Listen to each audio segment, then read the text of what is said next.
the 18th and 19th century, much of the practices prevalent in our domestic textile sector, they got very closely replicated in England.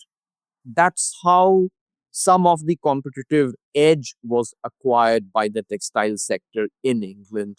So, imitation has been at the background of the so called innovation ecosystem that is now sought to be perpetuated through, rather, developing countries are now sought to be prevented from following that through a system of strong IP protection. Of course, there's also very little empirical evidence to support the contention that strong IP protection results in higher innovation.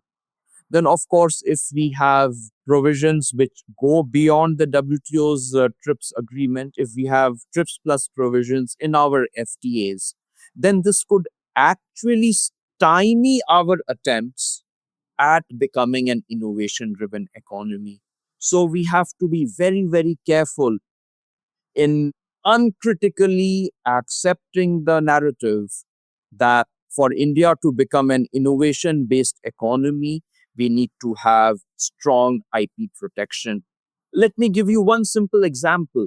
One of the economies which is today at the technology frontier in many areas, which is based on innovation, is Switzerland. Now, just a couple of centuries ago, Switzerland built a very strong manufacturing sector and it gave no IP protection.